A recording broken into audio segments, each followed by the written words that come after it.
everyone, welcome back to Great Sports Debates. And we are continuing on our Tier 2 series. And as much as I love the feedback from the fans, let's keep it to debating facts, providing your list, and the criteria you're using helps the process so much more than you're crazy. For some reason, when people hear Tier 2, they aren't thinking it's an elite status. However, when you realize that the Tier 2 list isn't just All-Stars and Hall of Famers, but we're talking about guys who are multiple MVP type players. And when you look at the Tier 1 list only consisting of 4 players, you're talking about guys 5, 6, 7, 8, whatever it may be across the entire time frame of the league. So let's get started on the video. As a reminder, the criteria I'm using will be production first, concentrating on a player's peak performance as opposed to just looking at the average over the career, looking at the time when they were dominant. And speaking of dominant, domination will be next. This is the spot where we're comparing players to their era, and we try to measure this in terms of real numbers like MVP counts, All-NBA first teams, stat titles, and records. Third on the list will be impact. This is another one that's sometimes hard to measure, but we'll look at things such as, record change when a player is coming or going, or any other types of observations on how the player helped the team. Next on the list is winning. You can measure winning in many ways. I know most people point to titles, and that's definitely a main part of it. But we'll also look at the player's winning percentage throughout their career, number of losing seasons they had, any kind of metric that really goes hand in hand with how a player won. Fifth is the most criticized section, and this is where I get all the downvotes, where we measure a player's weaknesses. Remember, when we're talking about weaknesses, this is compared to the very best players ever. And finally, we'll have final points where I cover opinions and any type of unique facts or things I might have missed or didn't really fit in one of the other sections quite nicely that I think is a key point. And sometimes I'll do the whole video, I'll check it, and I'll miss some stuff, and we'll plug that into the comments. So if I catch something, if you catch something, let's keep each other honest, post in the comments, and have fun. So let's get it started with Shaquille O'Neal's production. From Shaq's second year in 1994 to his second to last season in LA, Shaq averaged 28.1 points, 11.9 rebounds, 3 assists, 0.7 steals, and 2.5 blocks on a very impressive 57.8% shooting. He also had an amazing 29.1 PER over the course of all those years, which is a number, honestly, that most people never reach in an individual season. 125.1 win shares and 55.8 value over replacement player over this 10-year period.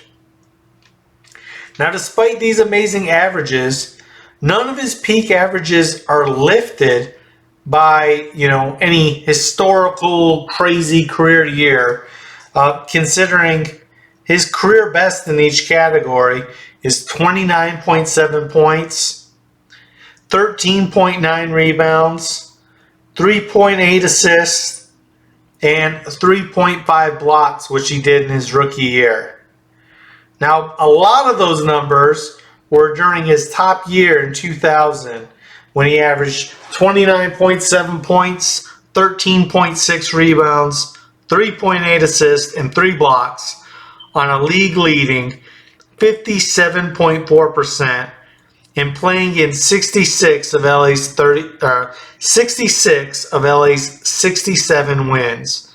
And he also won his first title that year. Now, Shaq's dominance wasn't quite Wilt-like, but he did a lot of the same stuff. He had 2 scoring titles, as well as being close a couple of other times. He only won 1 MVP officially, but he's got at least 3 by my count, and you can check that out on my NBA Real MVP video linked above. Shaq also had great rebounding numbers, but he never actually won a rebounding title, and I think that's probably a combination of specialists as well as other great centers of the time. Now, he did also lead the league in shooting percentage 10 times, with a couple other seasons over 60% that he didn't have enough games to qualify. He also led the league in EFG 6 times, PER 5 times, usage once, win shares twice, box plus or minus 4 times, and value over replacement player once. Now, despite coming into the league during Hakeem, who I know a lot of you guys, I don't know, think he's the best center ever or something, and Robinson's prime, Shaq was first team NBA 8 times in 9 years. He was also second team twice and second team defense 3 times. Shaq's impact was impressive as expected. He was drafted to a bad, young, relatively new Orlando expansion team. They almost doubled their win total from 21 to 41 his first year. And pretty much every year after that, they were contenders, winning 50 plus the rest of his time in Orlando. His impact initially in LA was smaller, but, record-wise, I should say. But, considering they lost, Magic, who that was kind of his last year and he didn't play a whole lot anyhow. But, Vlade, and they only got a few games out of Cedric Ceballos, who was their leading scorer the previous year. They still won 50 plus as they did every year he was in LA.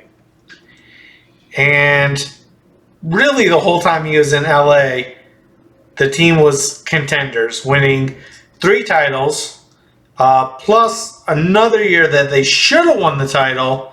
And my personal opinion, if Kobe was more concerned with winning, I know everyone says he's the work ethic winning guy, but watch that 2004 finals. It looked like to me when I watched it, and then definitely confirmed going back and rewatching it, that he took a lot of bad shots trying to be finals MVP. Instead of getting Shaq the ball, who was really just killing the Pistons. And, I wound up losing money on that series because LA should have won. They were clearly the better team. But, take a look at that if you don't believe me. Just watch that final series over. Kobe gets trapped, and instead of getting the ball to Shaq, he forces a lot of bad shots, and that cost them the series. Shaq was clearly a winner with 3 of his 4 years winning 50 games in Orlando, as we mentioned, including 60 his last year there. He won 50 games all 8 years in LA, except the strike-shortened season, where they still played great and were 31-19. He also led Miami to 17 more wins his first year there, despite already being on the decline. And it was another team he took from, 500 to contender. Shaq's dominance was at its highest in LA during the title runs. Even the final, and when I talk about the title runs, I'm talking about his finals performances. Look at how he did in the playoffs, especially, like I said, that 2000 season where he was great all year. Really strong, not quite the best finals runs ever, but, right up in that tier. And even the finals, everyone says Shaq got dominated in Orlando. And it did seem that way because Hakeem had the ball a lot and he scored. And Hakeem was fire that whole playoffs. Shaq actually scored at will. I mean, he shot damn near 60%. Gave them a chance. And he forced Hakeem to really score on subpar efficiency. So So, maybe he could have taken more shots and did more there. But, honestly, that's the best Hakeem's ever played Shaq. And I wouldn't go so far to say that he dominated Shaq. I actually thought Shaq played pretty well. And really kind of all the other meetings after that is clearly Shaquille O'Neal dominating. Shaq also has a very impressive win percentage, a 67.9%. Not quite the hollow 70% that, really rarefied air. But, I would guess that is in the top 20-ish range. Someone spot check me on that. I do know that winning percentage is definitely higher than Jordan, Wilt, and LeBron. It's slightly below Kareem as well as below Magic and Bird, who, they're like mid-70s guys.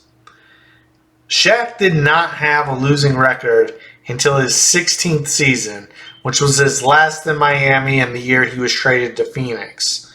So, clearly past his prime at that point. So, I think that's just another one of those things that speaks to his impact. No matter who you put around Shaq, that team is pretty much a contender depending on his health. And speaking of that is one of Shaq's weaknesses. His fitness and commitment. His work ethic led to slow starts, injuries, and inconsistent dominance. There's also well-known issues with his free throws. So we're not going to get into that. Everyone knows he was terrible at free throws. But I will say in his defense that, getting to the free throw line also creates a lot of opportunities and drew a lot of fouls on, other teams' players. But I can see it definitely could be a liability late in the game where you don't want Shaq on the line. But for everything he gives, that's more minor than people make it, to my point. You'll also hear people talk about speed, quickness, ball handling, but none of those were really an issue until he was larger and later in his career. Same goes for stamina. He didn't have Wilt Chamberlain's stamina, but who did? He did have one season, I believe, where he played 40 minutes. So, he played big minutes. It's nothing that's really noticeable unless you're looking at the second half of his career where the numbers might be a little bit light. The only other real weakness I can think of off the top of my head, I'm sure there's some other ones you guys will ping me in the comments on, is that Shaq wasn't really a great outside shooter, but he really didn't need to be, and in my personal opinion, was one of his assets that he knew what his game was, and he had great shot selection, and he was smart, and he was dominant, and he scored very efficiently. To wrap it up, Shaq could be argued the league's best player from as early as 97 or 98, definitely by 99, to 2003, with dominant spurts and consideration for several years following that. His 2000 team won 67 games, as we mentioned, in his best year, and Kobe's first good year. The 01 team was probably the best team, with still peak level Shaq and Kobe kind of elevating into the start of his peak, where they went 15-1 in the playoffs. And it's not just the 15-1 that people talk about the 15-1, which obviously is impressive. Who else has done that? But it's not just the 15-1. Like, the West had a lot of good teams that were teams that, in my opinion, would have been title winners in other eras. I mean, he's literally sweeping top-tier teams, including Portland, Sacramento, and San Antonio, who, obviously won titles before and after that. Well, like I said, the free throws is a big thing, but, just like I mentioned with the guys getting fouls, you look at some of those playoff series, Portland had all their bigs on the bench and rotating in guys who didn't play because, You got Sabonis, Grant, all these guys picking up multiple fouls early. And not to mention, Shaq is able to score at an elite clip beyond all the other things he does with outstanding efficiency while being a top rebounder, rim protector, at least for the first half of his career. Keep in mind the last several years of his career might bring down Shaq's career numbers, but just look at the numbers that I presented. There's no question he had a long prime, better than almost any player in NBA history. And there's a reason why Shaq is called, the most dominant, Big D's, all these things. Like, he came through and dominated like nobody did for quite a long time, and it's rare to have somebody that can score at will so well, so efficiently. And that's a big reason why anywhere Shaq went, they were contenders and they won. Shaq has the numbers, the dominance, the impact, and winning that, in my opinion, places him near the top of my tier 2. Let me know in the comments what I missed, because I'm sure there's a couple of good factors and good facts, stats, things like that I should have included. So hit me in the comments. Let me know what I missed. And as always, thanks for watching.